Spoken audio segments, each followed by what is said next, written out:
Assalamualaikum warahmatullahi wabarakatuh. Selamat pagi anak-anakku. Semoga kita diberikan kesehatan oleh Allah Subhanahu wa taala. Pagi ini Bapak akan kirimkan video pembelajaran tentang agama Islam yang berjudul pengertian sholat dan hikmah sholat dan lain-lain sebagainya. Silahkan disimak videonya, semoga bermanfaat. Terima kasih. Assalamualaikum warahmatullahi wabarakatuh. Oke, sekarang kita akan lanjut ke pembelajaran ya. Sholat itu adalah tiang agama. Jadi kalau seperti rumah ya, kalau tidak ada tiangnya maka jadi rubuh ya. Nah, sholat itu tiangnya. Barang siapa yang menegakkan sholat, artinya melaksanakan sholat, berarti dia telah menegakkan agama Islam yang ada di dalam dirinya. Nah, barang siapa yang meninggalkan sholat, berarti dia sudah meruntuhkan agama yang ada di dalam dirinya. Sholat itu merupakan kewajiban yang telah ditentukan waktunya bagi orang-orang yang beriman. Misalkan kalau sholat subuh itu adalah ketika terbitnya fajar ya. Nah, kemudian sholat zuhur yaitu ketika matahari itu sedang berada di atas kepala kita atau di puncak ya, di atas.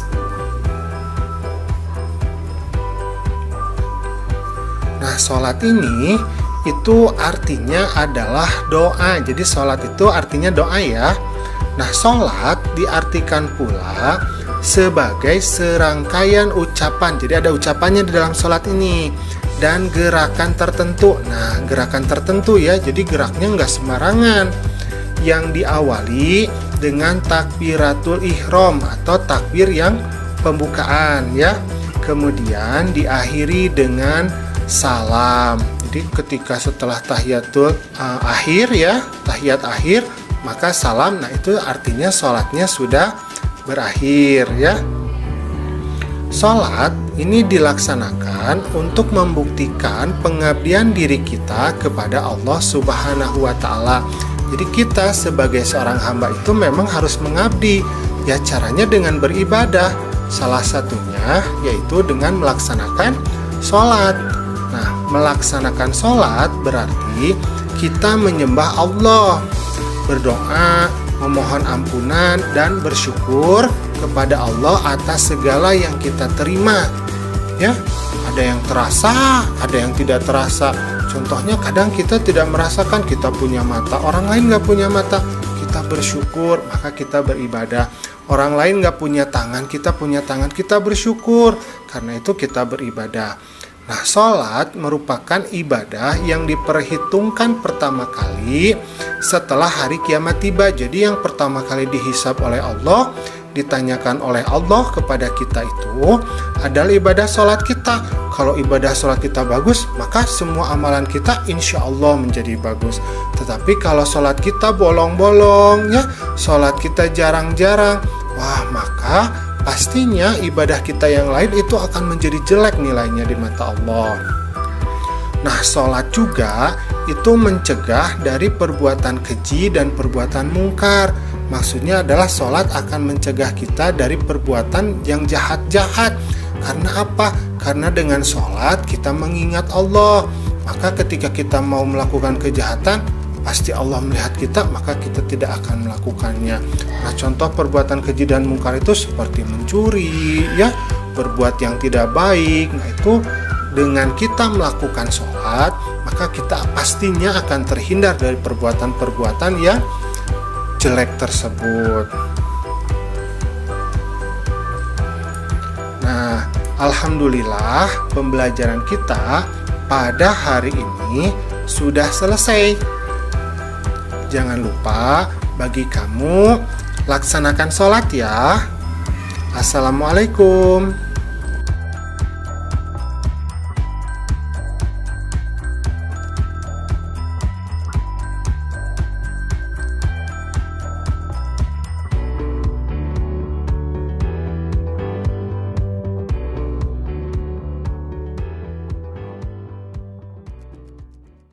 Oke, sekarang kita akan lanjut ke pembelajaran ya. Sholat itu adalah tiang agama. Jadi kalau seperti rumah ya, kalau tidak ada tiangnya maka jadi rubuh ya. Nah, sholat itu tiangnya. Barang siapa yang menegakkan sholat, artinya melaksanakan sholat, berarti dia telah menegakkan agama Islam yang ada di dalam dirinya. Nah, barang siapa yang meninggalkan sholat, berarti dia sudah meruntuhkan agama yang ada di dalam dirinya. Sholat itu merupakan kewajiban yang telah ditentukan waktunya bagi orang-orang yang beriman. Misalkan kalau sholat subuh itu adalah ketika terbitnya fajar ya. Nah, kemudian sholat zuhur yaitu ketika matahari itu sedang berada di atas kepala kita atau di puncak ya, di atas. Nah, sholat ini itu artinya adalah doa. Jadi sholat itu artinya doa ya. Nah, sholat diartikan pula sebagai serangkaian ucapan. Jadi ada ucapannya di dalam sholat ini dan gerakan tertentu. Nah, gerakan tertentu ya, jadi geraknya nggak sembarangan. Yang diawali dengan takbiratul ihram atau takbir yang pembukaan ya. Kemudian diakhiri dengan salam. Jadi ketika setelah tahiyatul akhir ya, tahiyat akhir, maka salam. Nah, itu artinya sholatnya sudah berakhir ya. Sholat ini dilaksanakan untuk membuktikan pengabdian diri kita kepada Allah Subhanahu wa Ta'ala. Jadi kita sebagai seorang hamba itu memang harus mengabdi. Ya, caranya dengan beribadah.